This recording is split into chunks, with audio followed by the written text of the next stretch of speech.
Bonjour à toutes et bonjour à tous.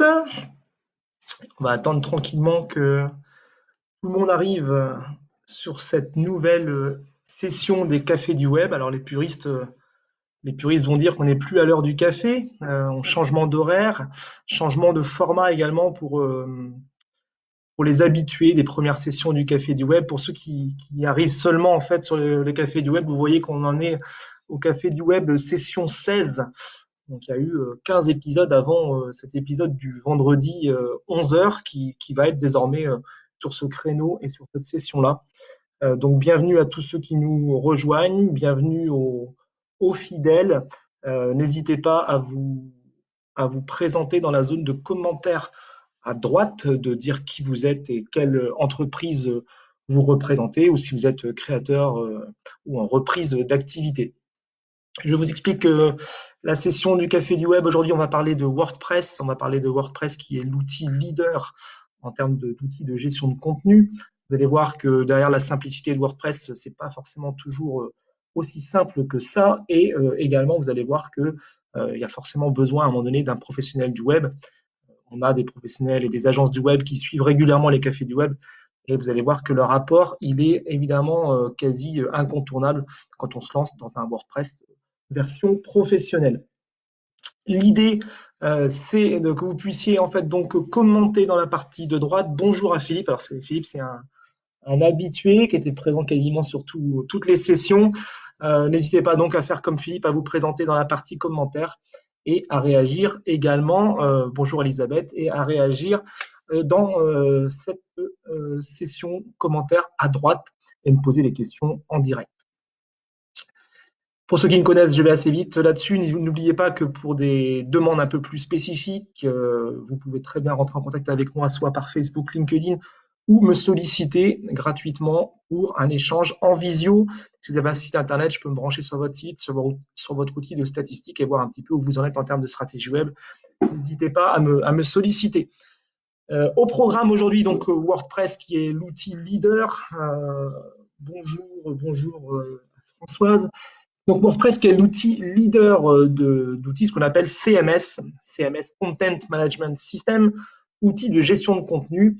C'est vrai que WordPress qui est à l'origine, et vous verrez que dans son ADN, dans sa philosophie, WordPress est toujours resté un peu comme un outil de blog. À l'origine, WordPress, on était là pour faire du blog. Il a évidemment fait évoluer son outil pour devenir désormais le leader en outil de gestion de contenu, voire même est en train de grignoter quelques places en matière de WooCommerce et de sites e-commerce. Donc, on est passé d'un outil de blog à un outil vraiment de gestion complet de site internet et ultra puissant. On va découvrir ensemble l'univers de WordPress. On va regarder un peu les principales fonctionnalités ensemble. Par contre, on ne parlera pas du tout de l'installation de WordPress. Enfin, on en parlera pas un petit peu quand même, parce que je ne sais pas où vous en êtes avec votre WordPress, mais globalement, l'idée, c'est qu'on ne va pas parler pendant 15 minutes de la manière dont on installe un WordPress. Pour faire court, on va dire il y a deux options, il y a deux possibilités. Soit vous allez sur le site de WordPress et vous voyez, il y a plusieurs options. WordPress, on met toutes les choses en fait à plat dès maintenant. WordPress est ce qu'on appelle un outil de gestion de contenu, donc un outil CMS et un outil de gestion de contenu, ce qu'on appelle en open source. Ça veut dire qu'il est libre et gratuit en téléchargement. Donc là, vous pouvez très bien aller. Donc là, je suis en train de vous montrer une copie d'écran de WordPress. Et vous avez cette partie ici, commencer gratuitement, où globalement, vous commencez et vous avez votre WordPress tout fait. Et puis évidemment, WordPress propose évidemment aussi des prestations d'accompagnement. Donc ça, c'est la première partie. Donc ça veut dire que c'est la manière d'installer WordPress directement depuis le site de WordPress. Mais pour ceux également qui ont déjà, par exemple, un nom de domaine, c'est peut-être le cas dans les gens qui me suivent. Peut-être que vous avez déjà acheté un nom de domaine et un hébergement chez OVH, chez One and One. Vous avez la possibilité, en fait, quand vous allez au bout du processus chez OVH et sur One and One, d'installer en fait automatiquement un WordPress gratuitement. Ça, c'est une copie d'écran en fait de ce qui se passe chez OVH. Donc là, j'avais fait une simulation en fait d'un achat de nom de domaine sur OVH, le choix de l'hébergement et vous voyez, on me propose d'installer un module de gestion style WordPress, PrestaShop, Joomla ou Drupal. Par défaut, non, on peut très bien activer bonjour Lionel Maud. Et on peut très bien activer WordPress, continuer et en deux clics, en fait, votre WordPress est installé autour de votre nom de domaine. Ça, c'est la copie d'écran de ce qui se passe sur OVH. Sur One and One, Yonos, c'est la même chose. C'est qu'au bout d'un moment, on vous propose ou non d'installer un module WordPress, eux, avec deux options, quelque chose déjà de préconçu ou clairement un WordPress dans le dur que vous devrez en fait mettre à jour euh, de manière automatique. Une fois que ça c'est fait, ben voilà, bienvenue sur WordPress, hein. Pour ceux qui ont suivi les différentes sessions du Café du Web, je pense que vous avez été toujours un peu surpris de la facilité en fait d'accès aux outils. Là, WordPress, demain, vous allez vous passer par OVH ou par One and One ou par un autre fournisseur de nom de domaine ou d'hébergement. En trois clics, en trois clics, votre WordPress il est en ligne. Mais on en est évidemment qu'au tout début et évidemment que derrière, le chemin est encore long. J'ai donc, moi, pour le Café du Web, réalisé un WordPress très simple. Donc, une fois que mon WordPress il est créé, un identifiant, un mot de passe, je me connecte. Ah bah si, il faut que ça marche. Par exemple, ça ne marche pas.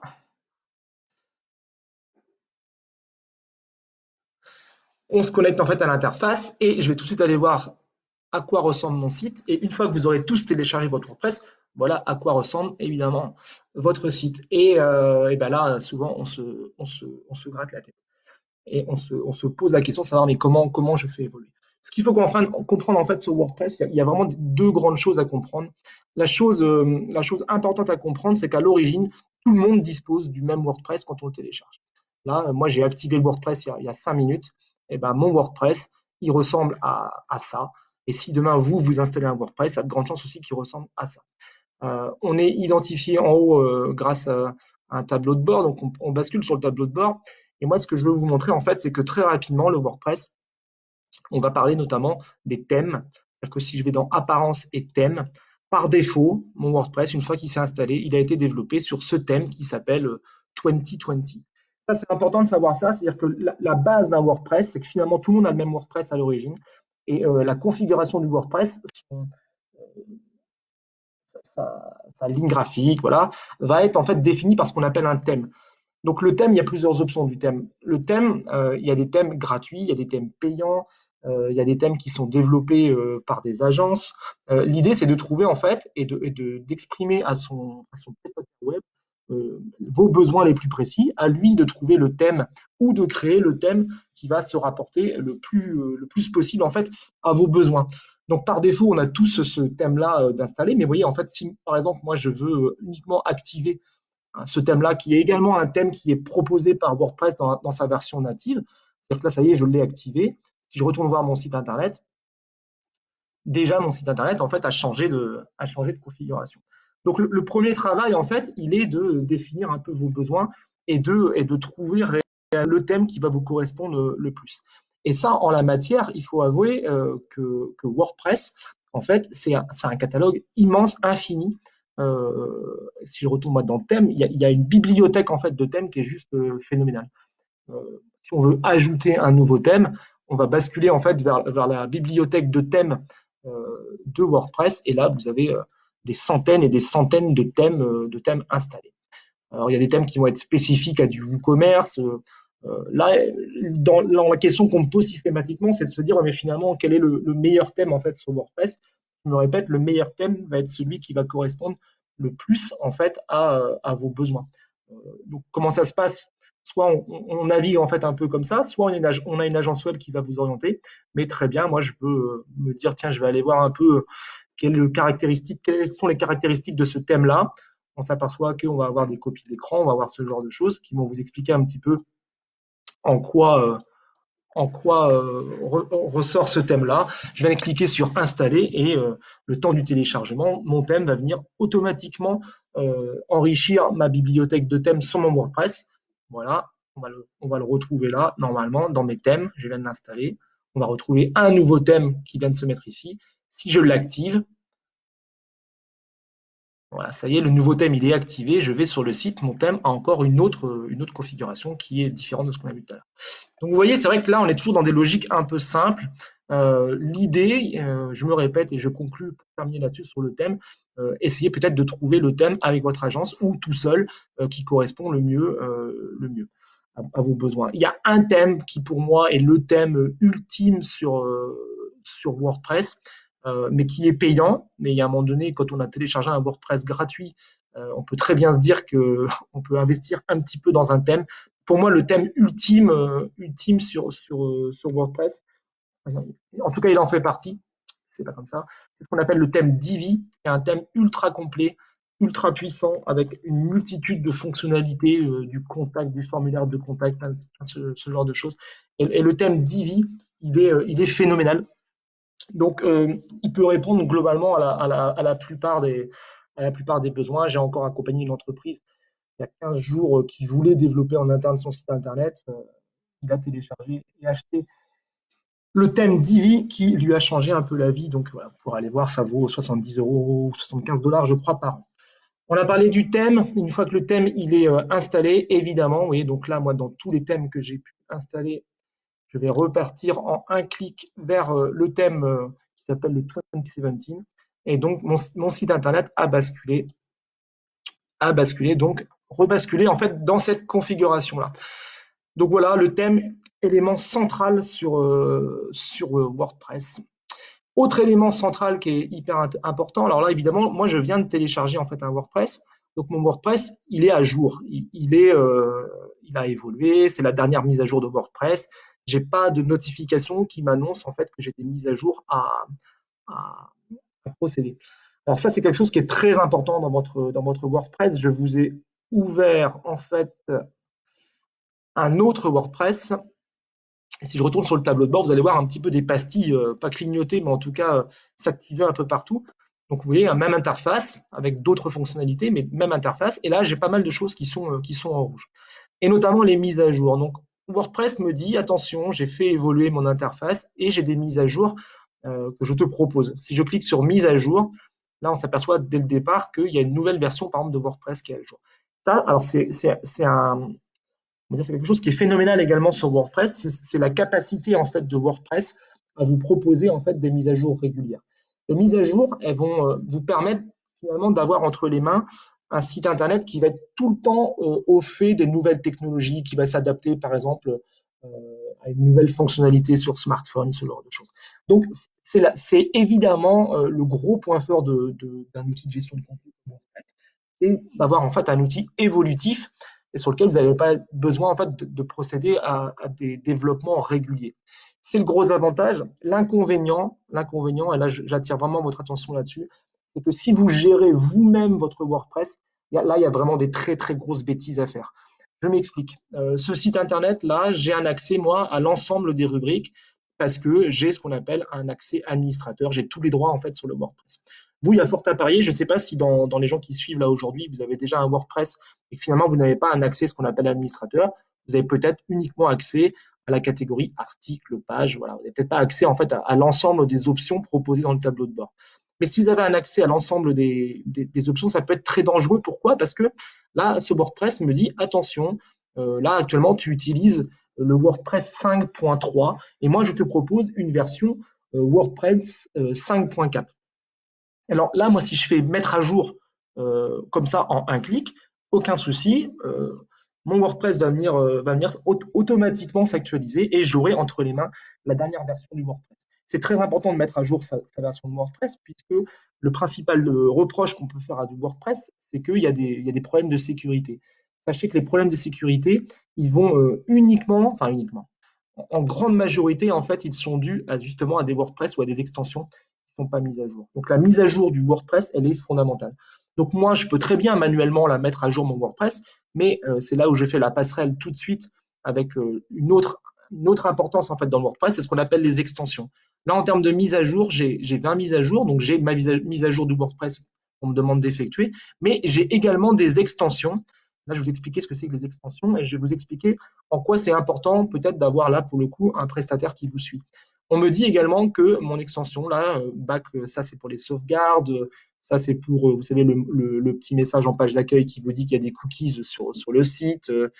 Voilà, j'ai du SSL, j'ai mon WooCommerce qui est la partie vente en ligne qui est pas à jour. Là, je m'aperçois que j'ai beaucoup d'extensions, des choses que j'ai rajoutées à mon WordPress qui ne sont pas à jour, mais également mon WordPress qui est à jour. Si je mets mon WordPress à jour, mais que finalement j'ai intégré, j'ai mis dans mon WordPress des extensions qui elles-mêmes ne sont pas compatibles avec mon WordPress, je peux vraiment mettre en fait mon site par terre. Donc ça, c'est très très important parce que quand on démarre avec un WordPress vierge, comme je vous ai montré tout à l'heure, eh bien, le WordPress vierge, à l'origine, il a quasiment, enfin, il a pas d'extension. Une extension, c'est quoi? Vous voyez là, par exemple, je me dis, dans mon WordPress, j'aimerais, par exemple, rajouter une extension qui va me permettre, par exemple, d'avoir ce qu'on appelle un formulaire de contact. Donc, on va demander à WordPress de rajouter le leader en fait d'extension, c'est Contact Form 7. On va lui demander d'installer Contact Form 7. Vous voyez là, il me dit OK, Contact Form 7 est compatible avec votre version de WordPress. Il est capable de me dire la version de Contact Form 7, elle est compatible avec le WordPress 5.4. Mais il suffit en fait que je mette à jour mon WordPress et qu'à l'intérieur de mon WordPress, par exemple, mon extension Contact Form qui va permettre quand même d'envoyer un mail, un formulaire, ne soit pas compatible avec mon WordPress, je peux très bien me retrouver avec des fonctionnalités qui ne marchent pas. Pire, je peux très bien me retrouver aussi avec une extension, un thème, rappelez-vous, qui ne soit pas compatible avec ma version de WooCommerce, de WordPress, et je peux me retrouver avec un site tout simplement qui est décalé, qui a des problèmes d'affichage ou qui ne s'affiche pas du tout. Donc c'est vrai que moi, le conseil que je vous donne sur WordPress, c'est de bien en fait faire le point sur vos besoins. Deux, de vous rapprocher d'une agence qui va vous accompagner, en tout cas sur le choix. Et éventuellement, ça peut arriver, ça arrive, on voit quelques agences qui le font, sont un peu réticentes et je comprends aussi pourquoi. Mais vous pouvez très bien aussi vous entourer d'un professionnel qui va assurer en fait la maintenance de votre WordPress. Ça veut dire que c'est lui qui va gérer toutes ces mises à jour. C'est lui qui va regarder si les extensions que vous avez sur votre WordPress sont compatibles avec votre version. C'est très très important parce que moi je me retrouve souvent dans des entreprises où finalement les WordPress sont pas mis à jour, il y a des problèmes de sécurité, ou alors les WordPress sont mis à jour comme ça en interne et on se retrouve avec vraiment des sites internet dont les fonctionnalités ne marchent pas. Imaginez, là je viens de télécharger, vous voyez, il vient de s'installer ici dans mes extensions. Imaginez que vous ayez un formulaire de contact où on est capable évidemment de rentrer le nom, le prénom, le mail, mais à partir du moment où on fait envoyer, ça ne reçoit pas. Évidemment, ça va poser forcément des problèmes derrière. Donc, vous voyez, WordPress et ses logiques, on est toujours dans une logique en fait de facilité. On se dit que WordPress, évidemment, c'est simple. Oui, c'est simple, mais vous voyez que très rapidement, on peut se heurter quand même à ce genre de situation qui peuvent vraiment vous handicaper par la suite. Donc, ayez bien en tête en fait tout ça. Et l'autre chose, et après on va vraiment rentrer pour le coup dans le vif du sujet, mais c'était important de commencer par ça. Il y a aussi une notion de sauvegarde en fait de WordPress qui est très importante. Qui gère les sauvegardes? Demain, vous avez un serveur qui plante, vous avez un WordPress qui plante. Est-ce que vous avez procédé à des sauvegardes? Si la réponse elle est non, vous n'avez plus que vos yeux pour pleurer et vous pouvez en fait aller au-devant de grosses difficultés dans le sens où vous pouvez tout perdre. Donc, ayez bien ça en tête, tout ce qui va être maintenance du WordPress, mise à jour des extensions et gestion des sauvegardes sur votre WordPress. Une fois que cet avertissement il est fait, vous allez voir quand même toutes les fonctionnalités possibles sur un WordPress qui sont juste incroyables. Donc, je vais retourner, moi, sur ce site-là, qui est également un site sur WordPress. Alors, un site sur WordPress sur lequel,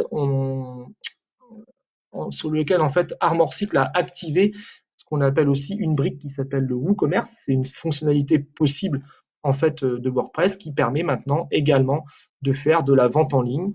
Donc, lui, il est parti sur une logique donc, de déployer un WordPress, d'installer dans son WordPress le WooCommerce et le WooCommerce va lui permettre de présenter ses vélos comme sur un site e-commerce.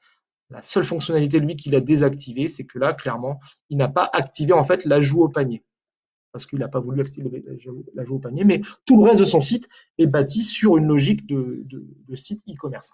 Donc ça, c'est une fonctionnalité, mais un WooCommerce, à l'origine, c'est surtout un outil qui va vous permettre en fait de gérer comme ça du contenu. Si on regarde cette page-là, qu'est-ce qui se passe dans cette page-là? Donc, il a un contenu qui parle de son showroom. Et moi, ce qui va m'intéresser, c'est que sur le thème qu'il a activé, lui, on va aller regarder quel thème il a activé. Donc, je me rappelle, on va là, ici, sur le tableau de bord. Dans le tableau de bord, on va dans thème et on va regarder quel thème, lui, il a activé. Apparence, thème. Et on va s'apercevoir que ce site, actuellement, il est sur un thème qui s'appelle Access Store. Voilà. Alors, il y a une nouvelle version qui est disponible, on ne va pas s'amuser à la mettre à jour parce qu'on justement on ne sait pas si elle est compatible avec son WordPress.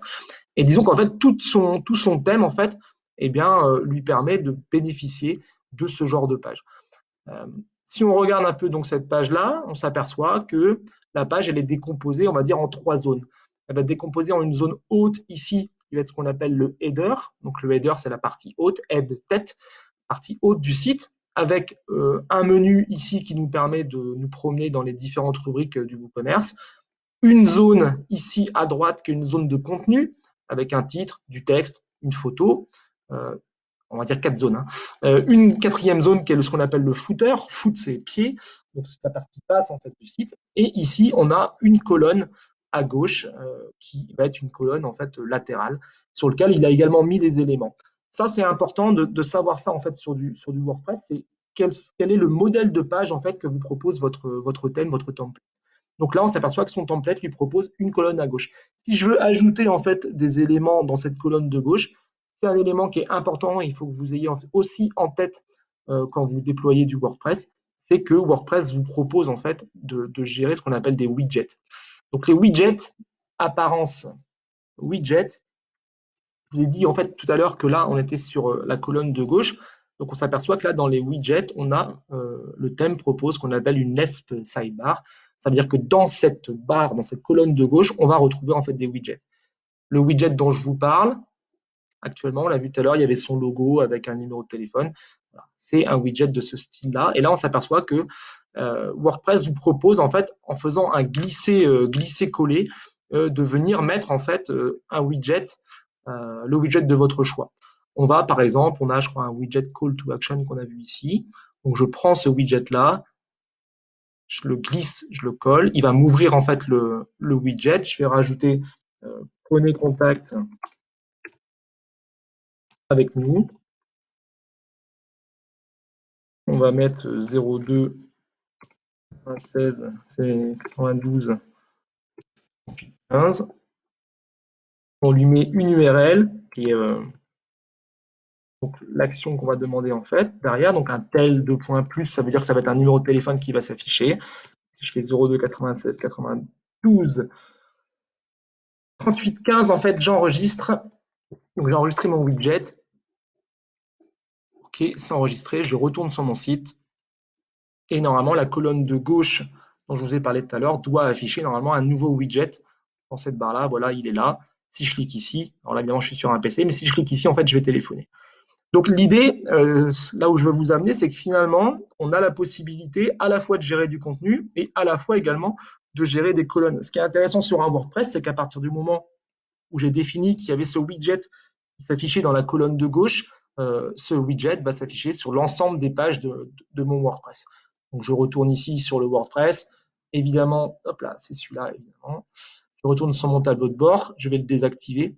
Mais là, je voulais absolument vous montrer en fait ça dans le WordPress parce que c'est une fonctionnalité qui est très très intéressante dans le WordPress, en sachant qu'on peut y mettre un peu ce qu'on veut.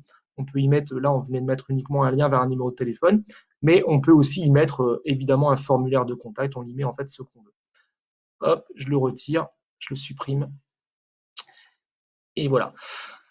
Donc, vous voyez, en termes de configuration, pour conclure sur cette partie en fait configuration, je me retrouve avec un WordPress qui est le même WordPress à l'échelle internationale. Je choisis un thème, je choisis le thème le plus en rapport avec mes besoins. Je vais aller customiser un peu ce thème-là, c'est-à-dire que finalement, je vais rajouter, moi je veux plutôt une colonne à droite, je veux plutôt une colonne à gauche. Dans cette colonne de droite, dans cette colonne de gauche, je veux rajouter un formulaire de contact, je veux rajouter mon logo avec mes horaires d'ouverture. Voilà. Donc en fait, on réfléchit dans un premier temps à l'architecture, à ce à quoi va ressembler en fait votre WordPress. Donc ça, évidemment, soit vous êtes conquérant et vous y allez tout seul parce que vous avez soit une formation ou alors vous voulez passer du temps pour comprendre un peu l'univers de WordPress.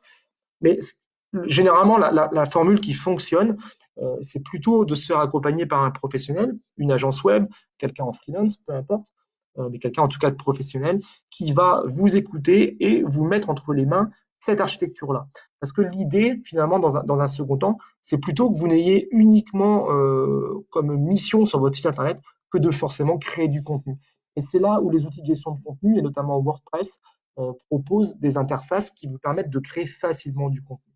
C'est-à-dire que là, sur ce site-là, je vais avoir deux choses essentielles. Je vais avoir des articles et des pages. Si je vais dans mes pages, voilà, si je fais page toutes les pages, je vais me retrouver en fait avec la liste actuelle des pages présentes sur mon site internet.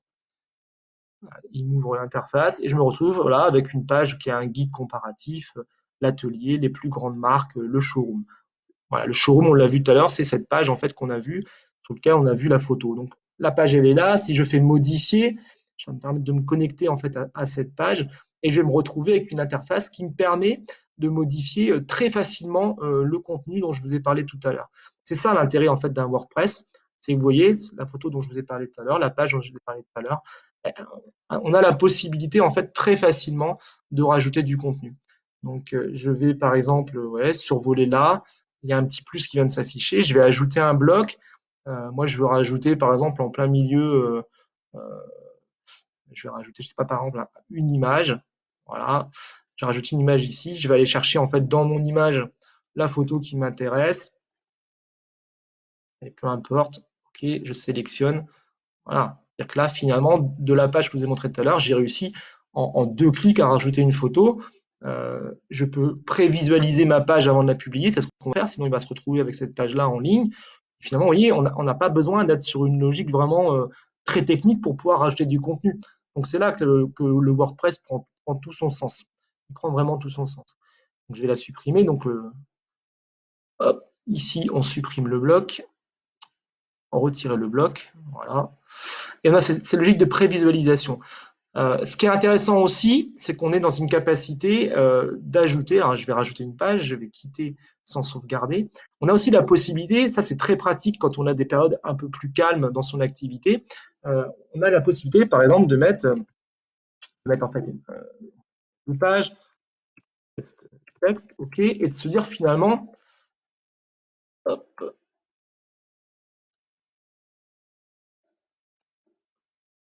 on va prévisualiser, et d'aller en fait programmer les publications. Alors là, j'ai pas vu l'option. Est-ce que son template ne le permet pas? Je sais pas. Mais on a la possibilité en tout cas là de lui mettre un nouveau style, de mettre la barre à gauche, mettre la barre à droite comme on a vu tout à l'heure, et d'aller voilà, d'aller enregistrer en fait un brouillon et de pas publier maintenant. Ce qui veut dire qu'on peut très bien en fait consacrer sur son WordPress un temps où on va créer du contenu. Ça peut être intéressant. Je ne sais pas, vous êtes hôtelier, vous avez une activité saisonnière, vous allez quand même profiter d'une période un peu plus calme, pour créer du contenu en me disant, ben voilà, j'ai au moins mon contenu. Par exemple, quand il y aura le départ de la route du Rhum, et ben, j'ai déjà créé mon contenu, et ce qui fait que 15 jours, 3 semaines, un mois avant, j'ai juste en fait à passer, vous voyez, quand je vais retourner en fait sur toutes les pages, je peux passer finalement d'un module, vous voyez, qui est ici, qui est en mode brouillon, je peux finalement le basculer. Donc ça, c'est très intéressant en termes d'outils de gestion de contenu, dans le sens où vous allez pouvoir profiter de périodes un petit peu plus calmes pour pouvoir créer du contenu et publier un peu plus tard.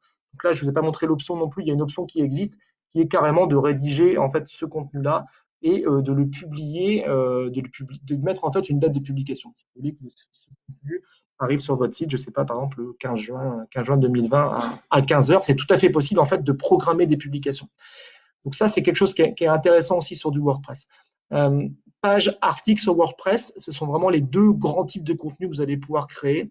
Mettez-vous en tête que les pages, ce sont généralement des contenus qu'on va retrouver notamment dans le menu ici. C'est-à-dire qu'on est plutôt sur du contenu stable, du contenu qui ne va pas bouger toutes les semaines. A contrario, évidemment, l'actualité, l'actualité, ça veut bien dire ce que ça veut dire. C'est du contenu avec une durée de vie un peu plus limitée. Mais globalement, quand je veux créer moi ce type de contenu, ça va être à peu près la même manipulation sur mon WordPress. Alors je vous ai montré page et créer une page. Si je veux créer en fait un article, j'ai fait article, ajouter article. Vous allez voir qu'on va se retrouver avec exactement la même chose ici. Et voilà, c'est ce que je voulais vous montrer là. En fait, il ne propose pas sur les pages. Mais si je veux saisir en fait mon article, commencer à écrire mon article, je peux en fait programmer l'article au 17 juillet 2020 à 9h30. Je publie. Et si je publie en fait mon article, il n'arrivera sur mon site qu'au 17 juillet à 9h30. Ce qui est intéressant aussi dans cette logique d'article sur WordPress, c'est qu'on peut aussi assigner des catégories. On peut assigner des catégories. Donc là, par défaut, il y a une seule catégorie qui qui s'affiche, il y a un petit temps, voilà. Mais on peut très bien, en fait, après, gérer les catégories et dire, moi, cet article-là, par exemple, je sais pas, là, je suis sur le site d'Armor Cycle, et imaginons qu'Armor Cycle est un coureur qui sponsorise, qui a gagné une course. On va dire, bah, ça va plutôt être dans la sponsoring, par exemple. Et on peut créer, en fait, autant de catégories qu'on veut. Et on va dire que cette actualité-là va venir s'afficher dans les actualités sponsoring. Donc ça, là où je veux insister, c'est qu'il y a vraiment un grand décalage sur des outils comme WordPress entre l'ensemble des fonctionnalités que propose un WordPress. C'est-à-dire que le WordPress, la plupart des agences désormais utilisent en fait ces outils-là, alors WordPress ou d'autres, mais la plupart des agences professionnelles utilisent ces outils. Si des professionnels utilisent ces outils, c'est que ces outils disposent aussi de capacités et de fonctionnalités énormes. Cet outil, il est accessible grand public. C'est-à-dire que vous, en 2 clics, vous avez la possibilité derrière d'activer un WordPress. Mais moi, le conseil vraiment que je vous donne, c'est limitez-vous aux fonctionnalités de base qui vont être la création d'articles, la création de pages, voilà, donc d'animer votre site en ayant entre les mains un WordPress déjà configuré à jour. Donc la complémentarité sur un WordPress entre ce que vous allez pouvoir produire vous en termes de contenu et ce que l'agence ou le professionnel en freelance va pouvoir vous apporter, pour moi, elle est fondamentale. Après, l'intérêt de connaître un petit peu l'univers de WordPress va vous permettre quand même de disposer d'une base suffisante pour pouvoir discuter, sans forcément tomber dans la technique, mais pour pouvoir, par exemple, discuter avec votre prestataire sur l'évolution possible à apporter à votre WordPress. Euh, voilà ce que je pouvais vous dire en termes de WordPress. Sachez que si on avait, s'il y avait quelques participants là à cette session qui sont déjà sur un WordPress et qui éprouvent en fait de grosses difficultés et qui ne sont pas encadrés par une agence, n'hésitez pas à prendre contact avec moi par message, voilà, par message en commentaire là sur le Facebook ou en direct. On peut très bien faire le point et je peux aussi vous orienter vers la solution qui paraît être la plus adaptée. Toujours penser au décalage. Il ne faut pas qu'il y ait de décalage entre les besoins que vous avez exprimés et l'outil que vous allez avoir entre les mains pour justement atteindre des objectifs. Merci à tous pour votre présence sur ce Café du Web spécial WordPress. On se donne rendez-vous vendredi prochain. La thématique vous sera communiquée en début de semaine. Pourquoi? Parce que je suis en discussion actuellement avec Google qui a vu en fait ce qu'on faisait et qui potentiellement pourrait nous apporter un expert sur une des sessions. Donc on est en négociation avec Google pour pouvoir disposer de la présence d'un expert Google sur un café du web. J'espère que vous avez tous pris un peu de temps et que, voilà, que ça vous a un peu éclairé sur l'univers de WordPress. Je vous souhaite à tous une bonne journée, une bonne fin de semaine et je vous dis à la semaine prochaine.